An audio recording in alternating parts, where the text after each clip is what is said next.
పరిశుద్ధ నామమునకు మహిమ కలుగును గాక. క్రీస్తునందు ప్రియ దేవుని బిడ్డలారా, ప్రభువైన యేసు క్రీస్తు పరిశుద్ధ నామములో మీ అందరికీ ఈ ఉదయకాల శుభములు తెలియచేయుచూ ఉన్నాను. ఈ దినమంతయు మీకు మీ కుటుంబానికి దీవెనకరముగాను ఆశీర్వాదకరముగాను దేవుడు అనుగ్రహించాలని మీ కొరకై ప్రార్థిస్తూ ఉన్నాను. నేటి దినము కొరకు ఏర్పాటు చేయబడిన దేవుని వాక్యము పేతురు మొదటి పత్రిక 5వ అధ్యాయం 7వ వచనం. ఆయన మిమ్మును గూర్చి చింతించుచున్నాడు గనుక మీ చింత యావత్తు ఆయన మీద వేయుడి. ప్రియులారా, నేటి దినము కొరకు ఏర్పాటు చేయబడిన ధ్యానాంశము నీ పట్ల శ్రద్ధ కలిగిన దేవుడు. ప్రియులారా, చాలా మంది బైబిళ్లలో ఈ వాక్యము ఉన్న పేజీ ముడతలు పడి ఉంటుంది.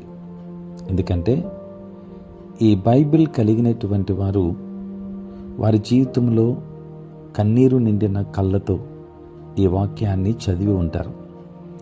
వారి కన్నీరు ఈ పేజీని తడిపి ముద్ద చేస్తుండగా వారి ఆత్మ నెమ్మదిని పొందుతూ ఉంటుంది. ప్రియులారా, ఈ మాటలు జ్వరముతో ఉన్న వ్యక్తి నుదిరిపై వేసిన చల్లని తడిగుడ్డలా, మన ప్రియమైన వారి వెచ్చని కౌగిలింతలా, సామాన్యమైనదిగా పైకి కనిపించే తీక్షణమైన ఈ వాగ్దానాన్ని స్వతంత్రించుకునే వారందరికీ దేవుడు కలిగించే ఆదరణగా ఉంటుంది.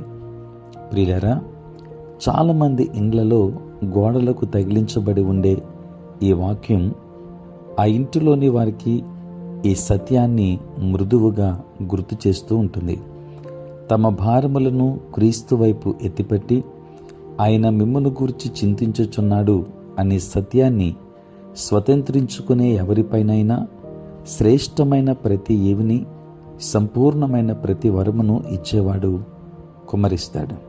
ప్రియులారా, ప్రభువైన యేసు మన పట్ల శ్రద్ధ కలిగి ఉన్నాడు అనే మాటకు ఆధారం ఆయన గాయపరచబడిన చేతులే మనకు ప్రకటిస్తున్నాయి. ఆయన వద్దకు వచ్చే వారందరి పట్ల ఆయన శ్రద్ధ వహిస్తున్నాడు. ప్రియులారా, నేను మీకు విశ్రాంతి కలుగు చేయుదును అన్నది ప్రయాసపడి భారము మోసే వారికి అందరికీ ఆయన ఇచ్చే వాగ్దానం. బ్రతుకు భారాల నుంచి విశ్రాంతినివ్వడం కాదు, బ్రతుకు భారాలలో కలిగే విశ్రాంతి అది. దేవుని బిడ్డలారా, కొన్నిసార్లు మన భారాలను ప్రభు మీద మోపడం కష్టంగా అనిపిస్తుంది. మనలో చాలామంది ఏమీ ఆలోచించకుండానే ఈ భారములను తొలగించుమని ప్రభుని అడుగుతూ ఉంటారు. ప్రియులారా, మన భారాలు తొలగించబడాలని ప్రార్థిస్తాం. మన పరిస్థితులను మార్చమని దేవుణ్ణి ప్రాధేయపడుతూ ఉంటాం. ఎందుకంటే అప్పుడు జీవితంలో ఎదురయ్యే చింతలు మన రోజువారీ అనుభవములో భాగము కాకుండా పోతాయని భావిస్తాం. దేవుని బిడ్డలారా, మన ప్రభువేమో మన చింతలను తొలగించడానికి బదులు మన భారములను ఆయన మీద వేయమని ఎదురు చూస్తున్నాడు. ప్రియులారా, ఈ వాక్యం ఎంత సామాన్యంగా చెప్పబడింది అంటే మనం ఇందులోని ప్రభావాన్ని గ్రహించలేకపోతున్నాం. దేవుడేమో మన భారములను ఆయన మీద మోపమంటుంటే మనమేమో ఆ భారములను మన నుండి తొలగించమని అడుగుతున్నాం. ప్రియులారా, ఈ ప్రాముఖ్యమైన పాఠాన్ని చాలా సంవత్సరాల క్రితం పేతురు ఎదుర్కొన్నాడు. ప్రభువు పేతురు విశ్వాసం విఫలం అవ్వకూడదని ప్రార్థించాడు. అయితే ఈ సందర్భంలో అసలు శోధన కలగకుండా ఉండేలా ప్రభు ఎందుకు ప్రార్థించలేదు అని మనం ఆశ్చర్యపోతుంటాం. దేవుని బిడ్డలారా, మనం తరచుగా మనకొచ్చిన కష్టం, శ్రమ లేక చింతలు ఆయన మీద వేయకుండా వాటిని తొలగించమని అడుగుతూ ఉంటాం.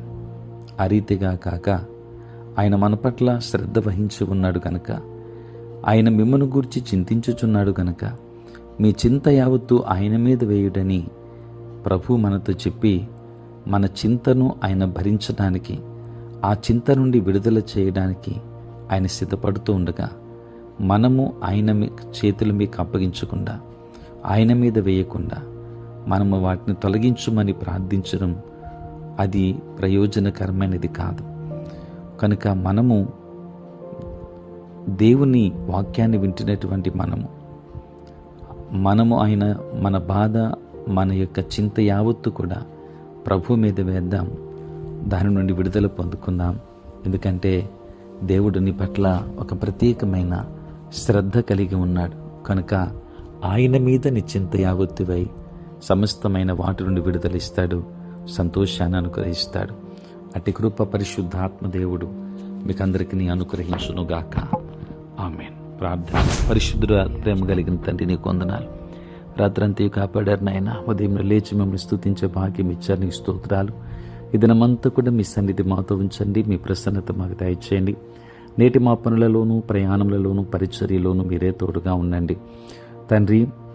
ఉద్యోగస్తులు, వ్యాపారస్తులు, కష్టపడి పని చేసుకుంటున్న బిడ్డలకు మీరు తోడుగా ఉండండి. ఎగ్జామ్స్ రాస్తున్న బిడ్డలు ఉన్నారు. వారికి కావలసిన జ్ఞానమును అనుగ్రహించండి.